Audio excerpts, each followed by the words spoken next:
Meeting to order. Wildewood Spring Board of Directors meeting for April 2022. Confirmation of proper notice. Notice is posted April 14th according to statutory requirements. Good. Roll call. Shannon Young. She said yes. Okay. Monica Heidel. Here. Tiffany Conklin. Here. Danny Palmer. Here. Deb Carter. Barbara Terry. Here. Cookie Finch. Here.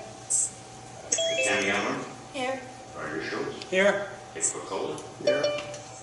Steve Abule. Here. John West. Here. And Claire Dewey. Here. Okay, we have 14, I'm sorry, we have 12 in person and 11 in person, 2 via Zoom. Pam Flanagan has a jury situation. She's going to try to call in later, and I think George is out of town. So we have a forum, sir. Very good. Thank you. We now have 5 on Zoom.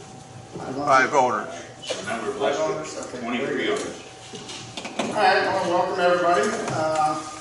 This is new for me, but we'll get through it. I'm the new president. Last name is Abule.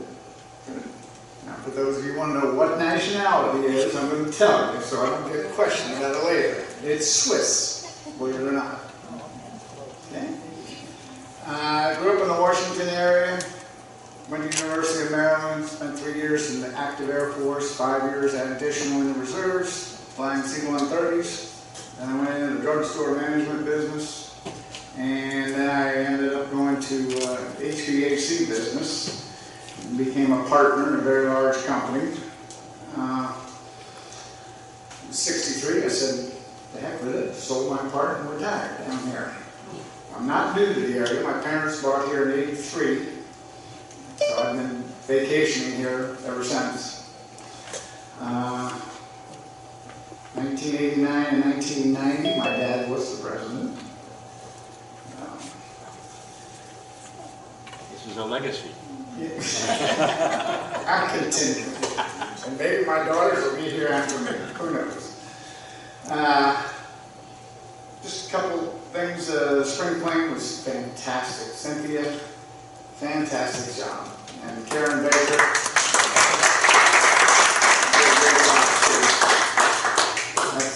We'll ignore on that further on the agenda, but that was just great.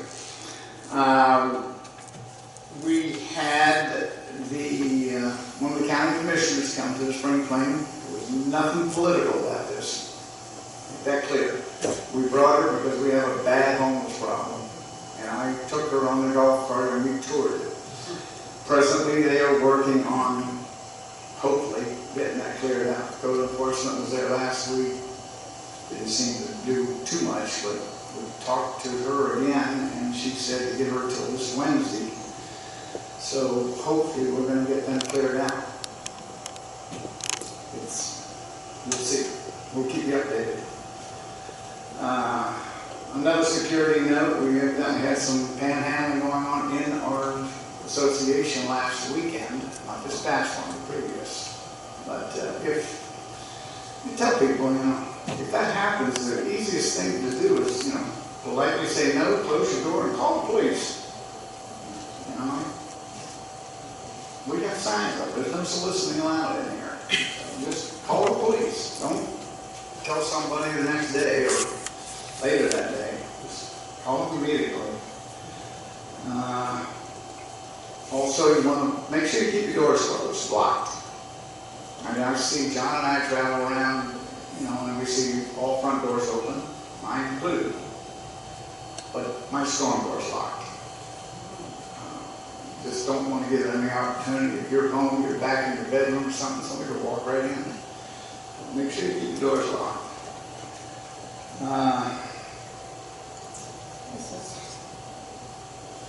That's really all I have in the comments. Move on. Review of the minutes. Everybody have a chance to review? Any issues? Somebody want to make a motion to accept? Dick, do I hear a second? Second. Thank you. Is that on both of them? What? We have 2 minutes. Oh, the organizational meeting too. You good on both? Yep, you make a motion on both? Yep, I'll second. Okay, very good. All right. So then. All right. Financial matters. Right over here. Right over here. There we go. This is- What do you think, Bill? This being the end of the first quarter here, we've got not a lot of things that have been going on to change anything. We're well within our budget, basically. I think we're about $717 over, and that's due to some of the seasonal things that are going on. At the present time, we've got quite a few things that we haven't been able to do. Administrative, they're kind of putting money aside for their future thing coming up here that they budgeted for. We've got grounds that haven't had a chance to do some of the things that they're budgeted for, and the buildings also we're still working on, and slabs, et cetera. So there's budget dollars that have been put into their budget but had not been used as yet. We're over budget in a couple other areas, and that is in the pool and tennis area, and that's based on some new high efficiency pumps are being put in that I'm sure as we get towards the end of the year, the budget will come back under where it should be. And last but not least, we're over budget on utilities, and that's based on both seasonal and the snowbird situation with people using the pool. So all in all, we're in good shape. Our reserves are in good shape, and we will probably discuss the situation with the insurance at a later time. Any questions? Okay, financial matters, accounts receivable.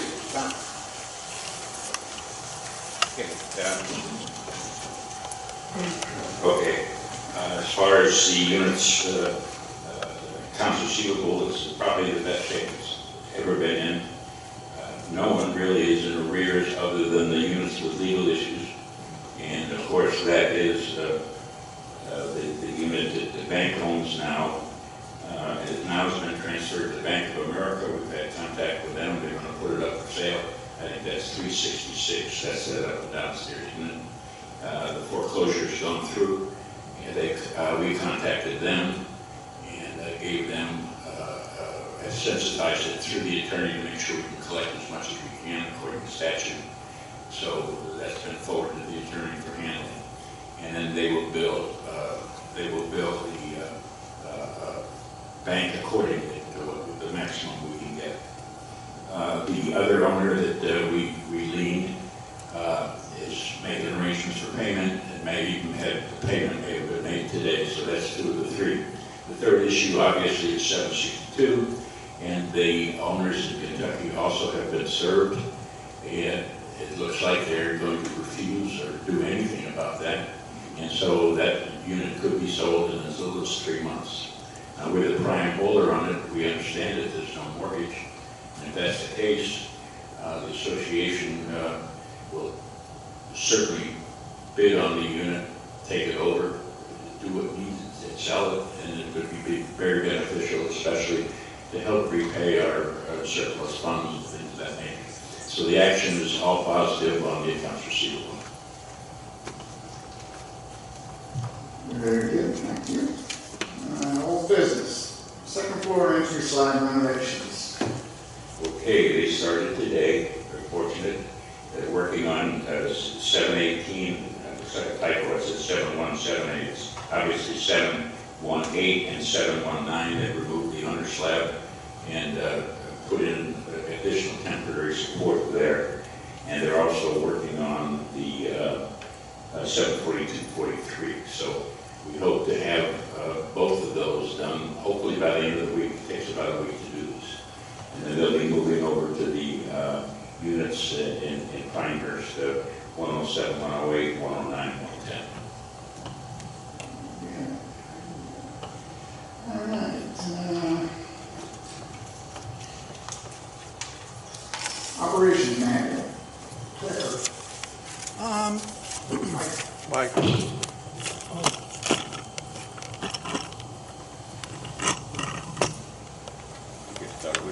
sorry. It is still in the hopper. Roger is working on updating the changes that have been made, and we will be getting it out to you probably not until June, because I will be away next month and will not be here. If Roger decides he wants to present it, then it will be presented, otherwise we'll wait until June. Okay. All right, back to spring fling. Cynthia, do you want to say anything? The mic right there. Come on up. It was great. No, I just want to thank everyone that helped. It was a lot of work, and it went from 216 people signed up to over 300 people showing up. But it was very successful, and I think it just made everybody so happy to be able to be back together again, which was the most important thing as far as I'm concerned. And I'm looking forward to November when we do the international festival. So everybody brings their own favorite dish from their favorite country for that one. Other than that, Great. thank you. If I may.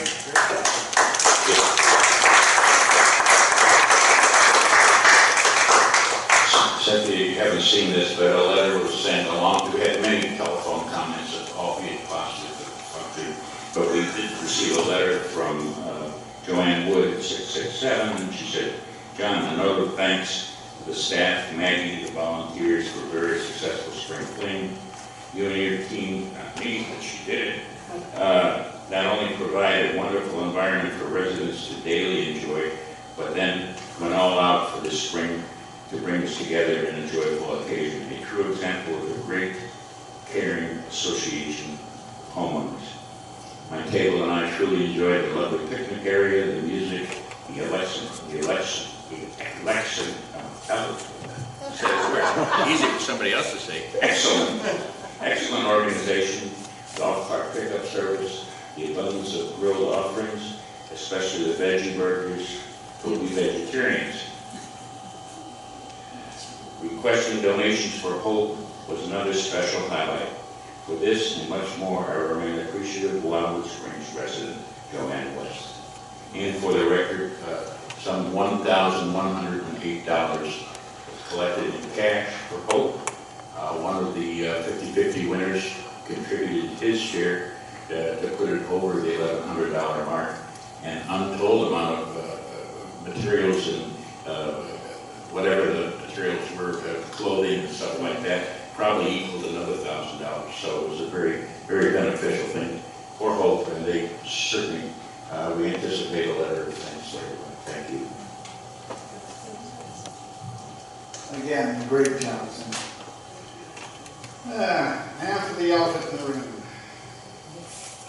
Nothing has changed since the annual meeting where we touched on it. Probably looking at a $700 assessment. I'm going to let John give you the details and the breakdown, and then we'll discuss it after that. Okay, as you all remember, last year we had a insurance premium increase. We were anticipating a 12% increase, and it ended up coming in at 18%.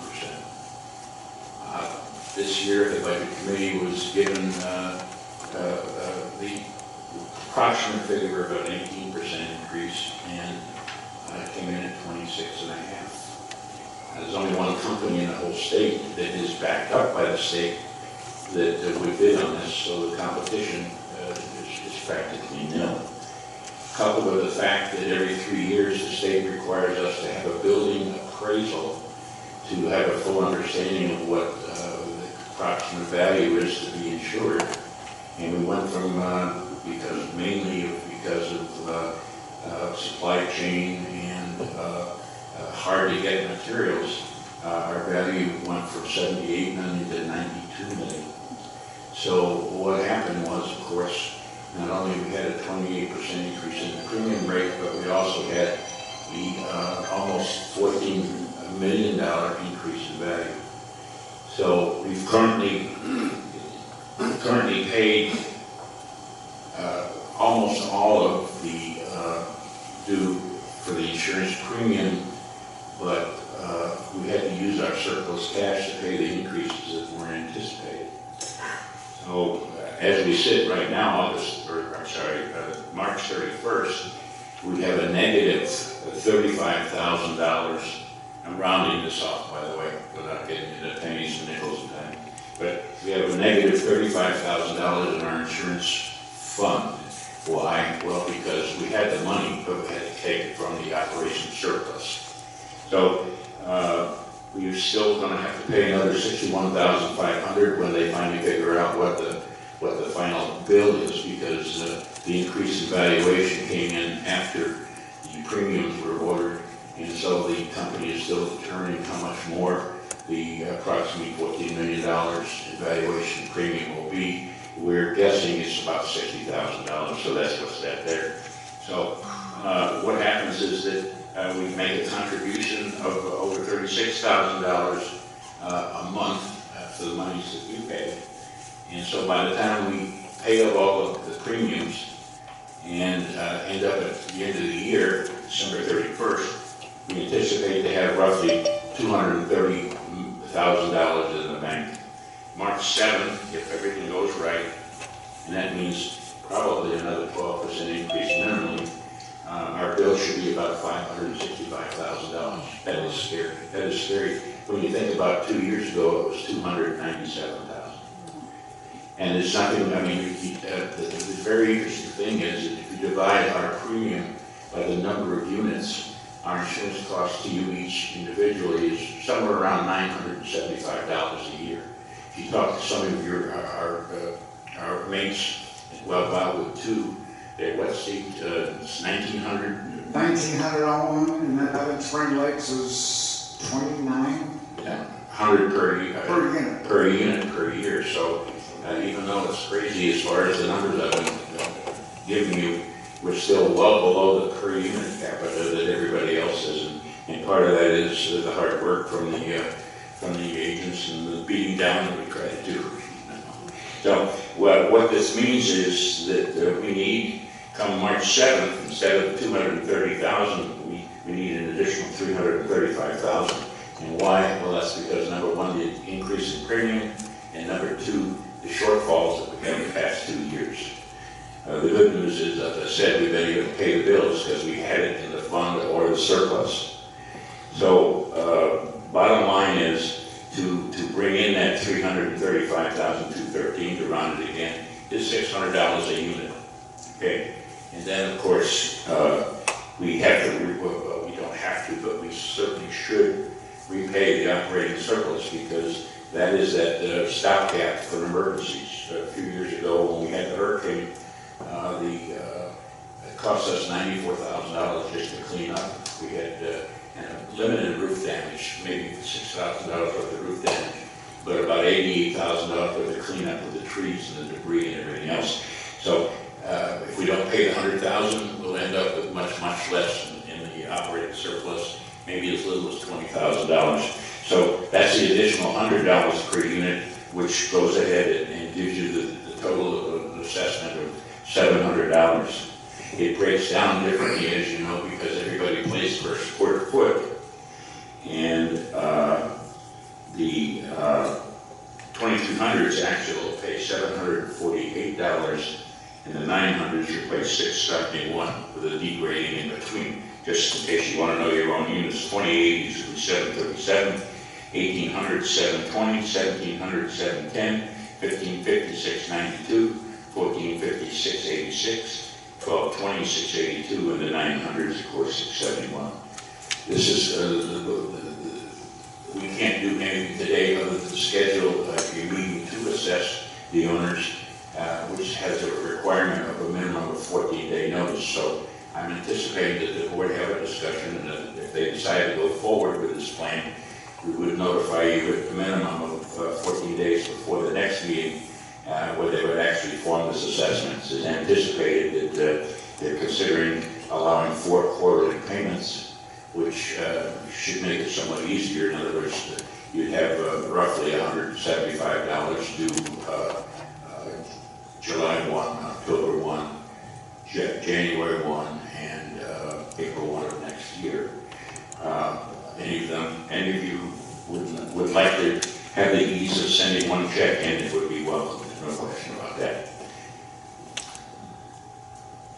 And this also would anticipate paying the premium, having the funds available for the March 7th, 2023, putting the money back in by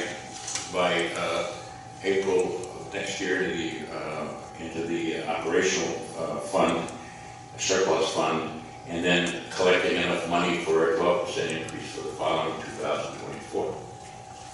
That's basically what's in front of you to consider. Any questions? So it's $700 on top of your regular condo fee? Yes. Okay. My other question is, so what happens if you accept those condos and you sell them? Will you be able to apply that money to any of this? Or? That will be up to the board, but that certainly could be something to be done. Absolutely. I didn't get the last part. If we buy if we're successful in foreclosing, we could be bringing in who knows what now with some of the sale prices of some of the units. It could be considerable, and at that time, if the board wishes to use some of that money, the second half of the collections could pay $300, something like that. But this is future. This is what we know we need without anything coming in. There's a really good chance something will come in, but we got to deal with what we have now. Another question? There seems to be a discrepancy between what we're paying and what the other people are paying, Spring Lakes and whatever. We can't hear anybody that's out there in the audience that isn't at the mic.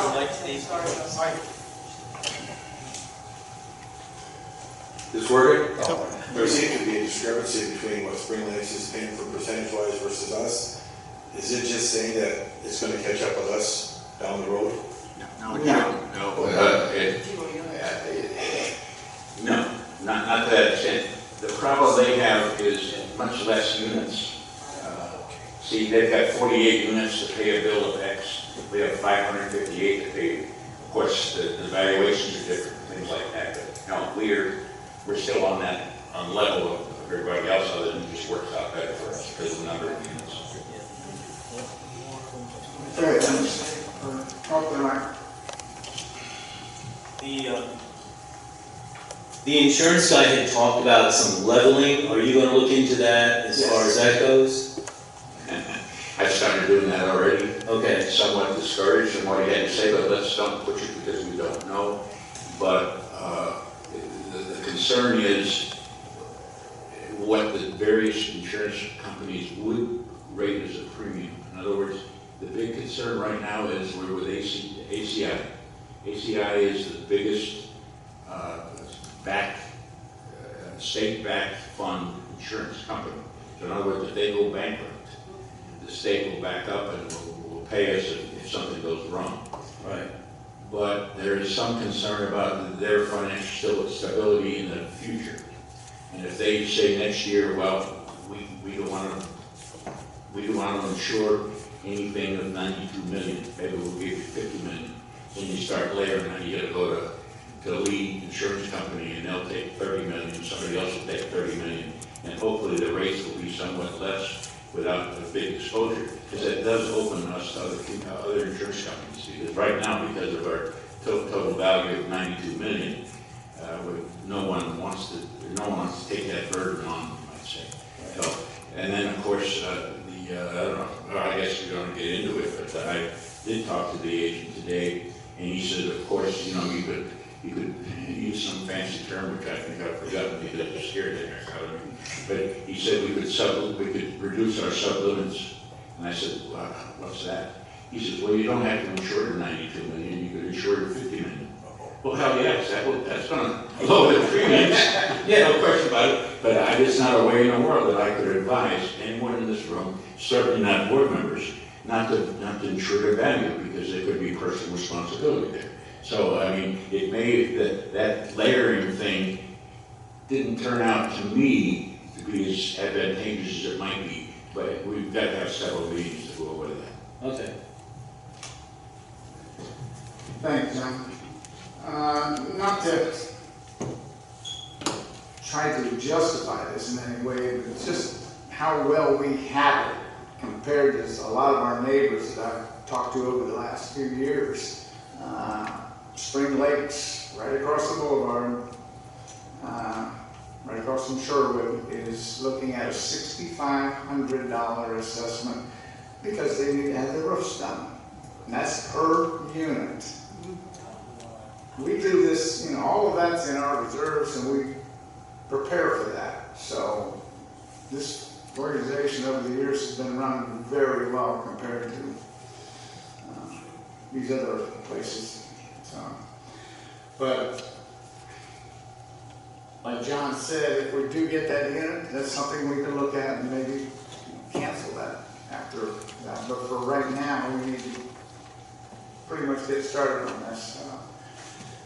What do you got, John? So now that we have these numbers and we have this potential solution to our problem, et cetera, do we have to have a motion to vote on this at this time? No, we need to have a motion to notify the residents that this is what's probably going to, or this is what's going to happen. Is that right, John? Yes, you're correct, Steve. The motion would basically be to notify the owners that a special assessment in the approximate amount of $700 is to be anticipated in discussed at the May meeting. So all we can do is put it on the agenda and then certain statutory requirements kick in. So basically what we're doing then is making a motion to put it on the agenda for the May meeting, is that correct? And to notify the And owners. notify, may I make that motion? Absolutely. I make a motion that we put the insurance solution that we have here on the May meeting, and that we notify the owners that we will be probably having a $700 assessment, special assessment, in order to cover our insurance costs. We'll discuss it. Do we have a second? I second. Dennis? Okay. Discussion. Yeah, I have a question, but it's not related to the discussion, so I can bring it up later. Okay. Any discussion on this? We're good? Any no's? Any no's? Any no's? Not this nose. I just Motion carries. wanted to mention that Pam Flanagan has joined the meeting on Zoom. Very good. Does anybody on Zoom have any comments? Any comments from Zoom? Any no's? No, I'm good. Just talk into those mics and talk louder, please. Okay. Thank you.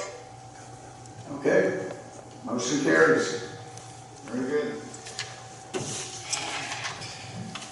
Steve, I can bring that up now if you would like, after the motion. Okay, go ahead. I'm not sure that I'm ahead of my thinking here, but someone mentioned about the sale of that, purchase of that one building closer to that one unit. Is there a time for conversation on that, John, about how that would proceed? Sure. Well, they will, because it will be a minimum of 3 months before it comes up. It's the anticipation. If anything comes up in the interim, we can always have a special meeting if it comes quicker than that, but that's the best I'm hearing. Okay, thank you. That's what I'm going to be sure we didn't fall behind. Thank you. You're welcome. All right, updating the wind mitigation study. How are we coming on that, John? Again, it's kind of in limbo. Everyone is still accepting our 2018 wind med. The contractor is almost to the point of not wanting to do it. He's thrown up a lot of roadblocks. So I'm looking for a company maybe more local. We used the Fort Lauderdale company last time, and I thought it would be pretty easy for them to give us a new one since they had all the measurements, the facts, the figures, and everything else. But they're asking for certain things that doesn't seem reasonable. So I'm starting to look. But in the interim, we still have the 2018 wind med that shows the surfaces, and it's still in effect, and the insurance companies are giving the proper credit. So I hope to push it through. Okay, thank you. Okay, new business, communications.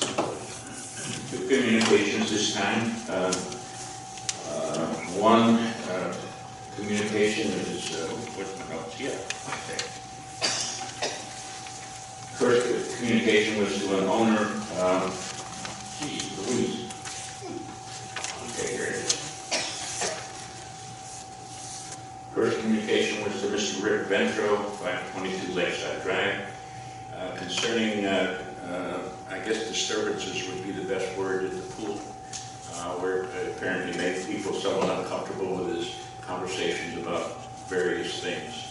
So he asked him to have common courtesies to fellow residents at the pool. No response was received. Second letter went to John Strait.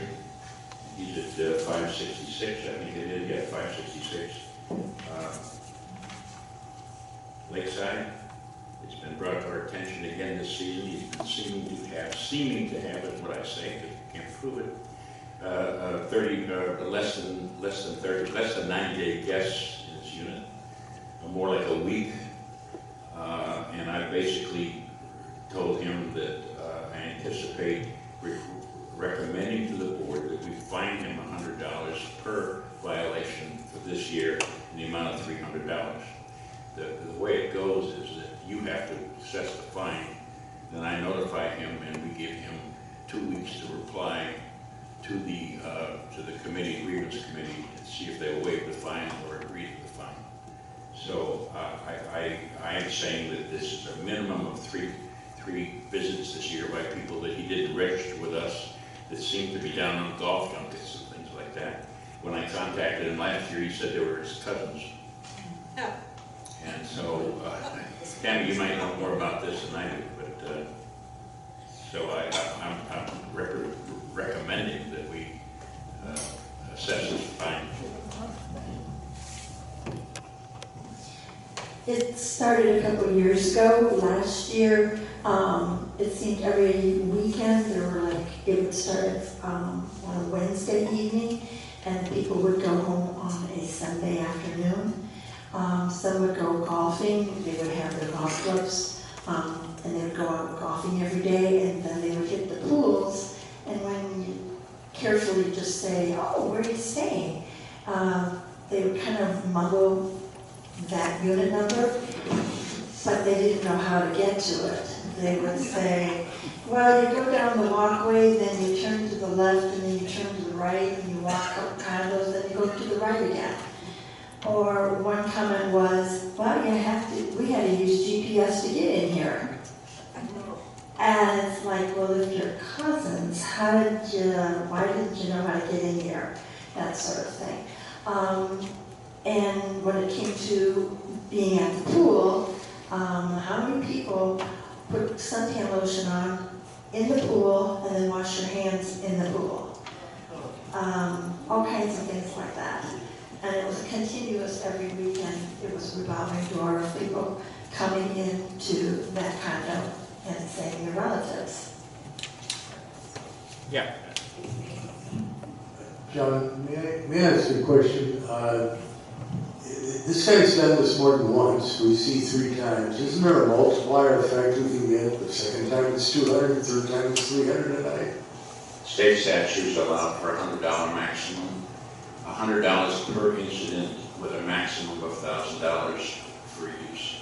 It'd be almost impossible to enforce something from last year, but this year, like I say, I know of at least 3 incidents. I don't know, it could have been 5 or 6, but $300 to me is most justifiable right now to defend. I also might say is last year I did talk to one of the people that were there and said, how is your cousin? Huh? But they didn't know it at all. We need a motion. I believe there's a motion to assess a $300 fine for non-compliance with leasing restrictions in the community. Yes. And I'll second that. But I can't make it. I'll make that motion, John. Whatever John said, I will second. All right, Richard made the motion. John, yours, non-compliant. Okay. Second. Yeah, John. All in favor? All in favor? Aye. Aye. Anybody on? Yeah, Pam raised her hand. I didn't see, let me look here. Yeah, Monica raised her hand and Shannon did as well. Okay, very good. So good. Done.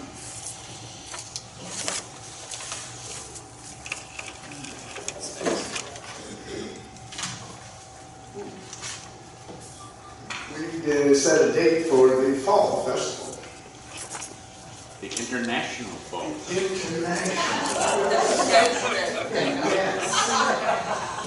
We talked about this in the workshop, didn't we?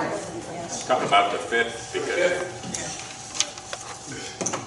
as I recall, we talked about it for November 5th, so it wouldn't get too close to Thanksgiving. How does that work for your schedule?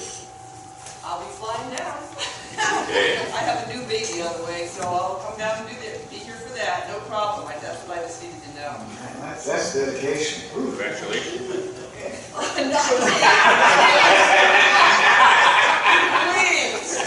No, mine wasn't. My grandson. It'll be miraculous. All right, we'll put that on the schedule. What, not that I have the baby. Okay.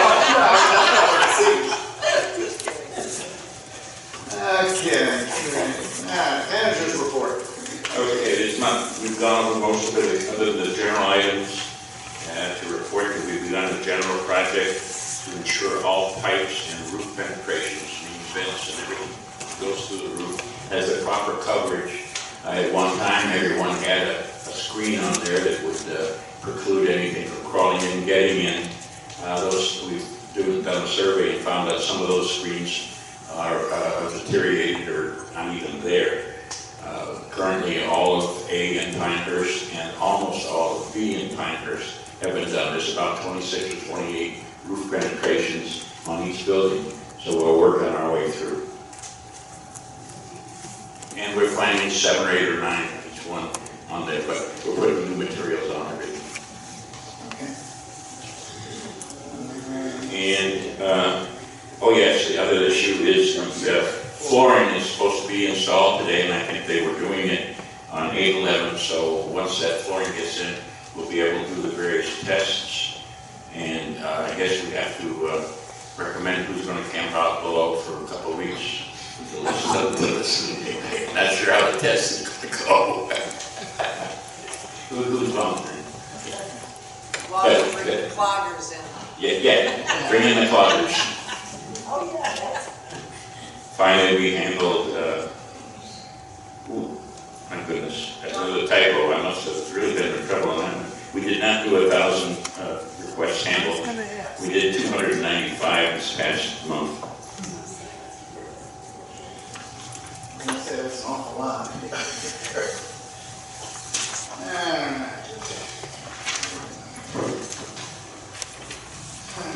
Committee reports.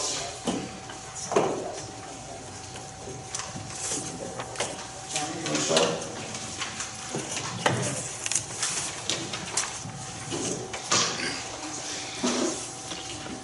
Pool badges have been used for identification since the first bylaws were formed.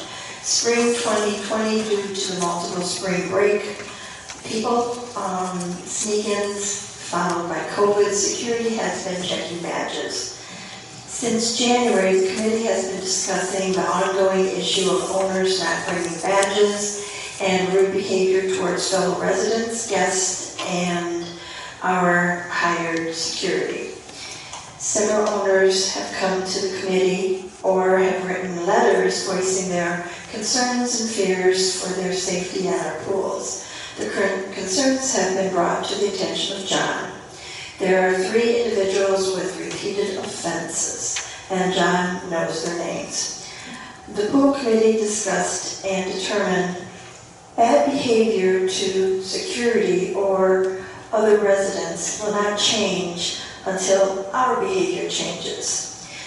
We discussed different ways of fixing the problem, not giving them privileges at pools, but how are you going to enforce it? You got 7 pools, 7 hot tubs. taking their badges away, but everybody has a junk drawer full of old badges, so that's not gonna work. We finally got down to, we recommend large monetary fines with their letters due to continuous bad behavior. If you want to know some of the bad behavior, you can read the daily security reports that our security team writes daily and presents to the office. It's not pretty, the harassment that they are receiving, and we paid them, to come and make sure that we're safe. So this is what we're recommending of the committee, of the board of directors. Our next pool meeting will be May 3rd at Pool 6 at 10 a.m. and anybody's welcome to come or to join our committee. Full 6, Tim? Yes. Thank you. It's gonna raise. Yeah, I don't understand why people can't bring the badges. Mine took to my hat, my pool hat, always take it. Even at Pool 3 the other day, the guard came in and some regulars, real regulars, LJ initials, she was asked to leave. Wouldn't know who that was. No! Very good, Leslie. Oops, sorry. But, it's a pickleball court. I checked Sunday. We had some players over there. I checked all badges, and visitor badges. Everybody had them, and everybody was covered. And it's just not that hard of a thing. It's silly. Well, you're right. Tammy's 100% right. It's protection for everybody. That's it. People will actually say, oh, well, it's in my bag, go ahead and get it.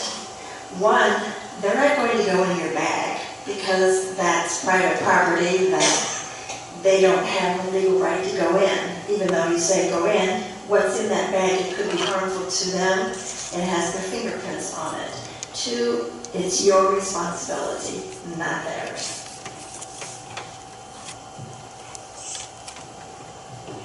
Okay. What I basically suggested to the new people that I interviewed is that since 99.9% of the people bring a towel, I just say hang it, you clip it to the towel and then it's visible and it's easy. It's on a chair, you could be in the pool, you could say it's right there. Yeah, there's just no reason why they can't. It's just silly. Okay, cool. What other committees we got? You got Pete over here. Pete, yes. How could I forget you?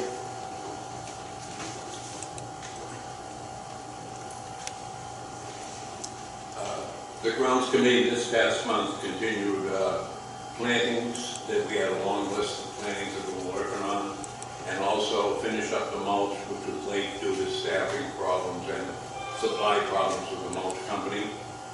And we're finally getting by the leaf drop period, and we'll continue trying to clean up all the villages on a timely basis. Hey, Pete, could you talk a little closer to the microphone? Yeah.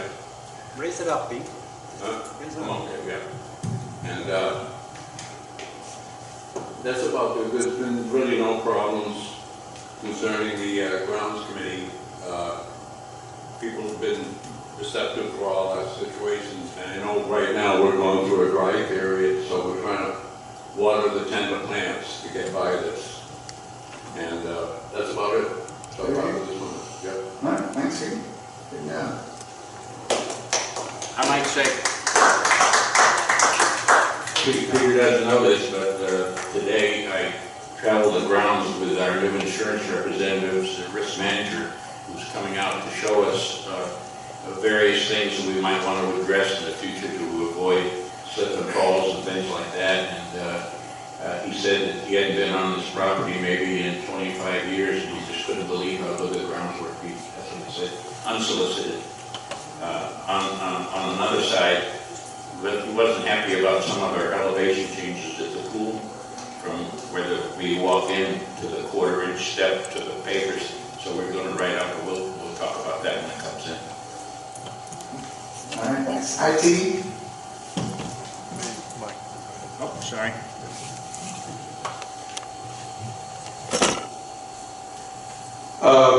we discussed to some extent at our last meeting the issues with the video and Zoom and the recordings of the meetings.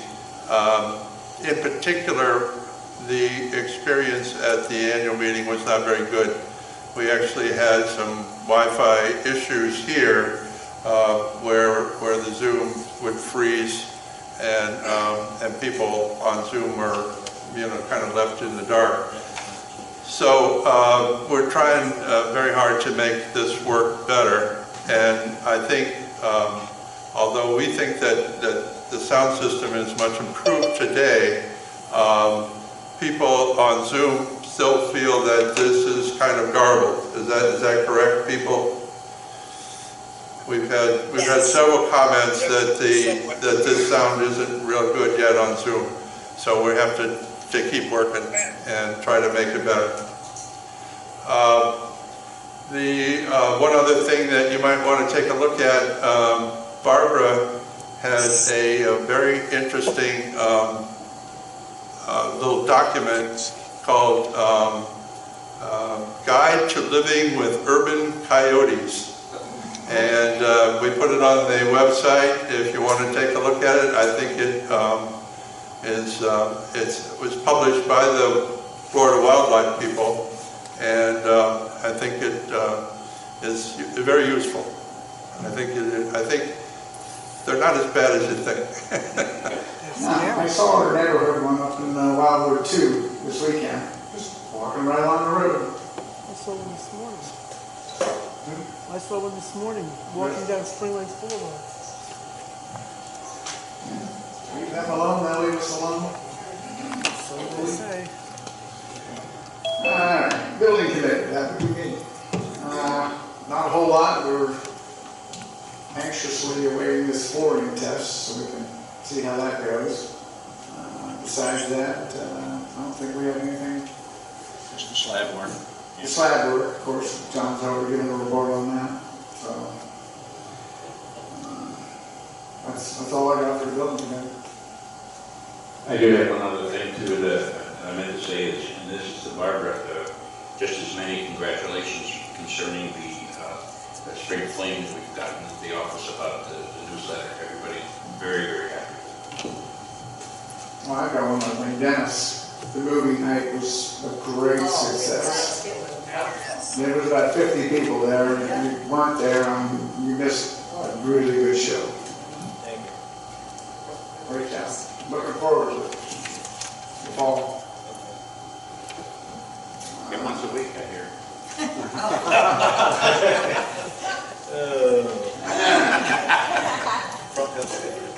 Zoom. All right, director's comments. Dick. Okay, thanks. Claire. Nope. Roger. Here we go. I actually have a question, and it's directed to John. John, you talked about preventing the intrusion on the pipes on the roofs. I know most of those pipes are stack pipes. However, I know there are vent pipes up there for the dryers. So as we as owners have people come in to clean our dryer vents, I know in the past they've gone up and worked on the part on the roof. Should we somehow be getting instructions to make sure that if they remove those taps, they put them back on? Because I know it's important to keep the vents clean to avoid fires. Absolutely, and I'll suggest two things, if you will. Number one, give us a call. We'll do it. You'll do the cleaning? Oh, really? Yeah, we have it. So that's important, and that way it's double checked to get it up there. Thank you.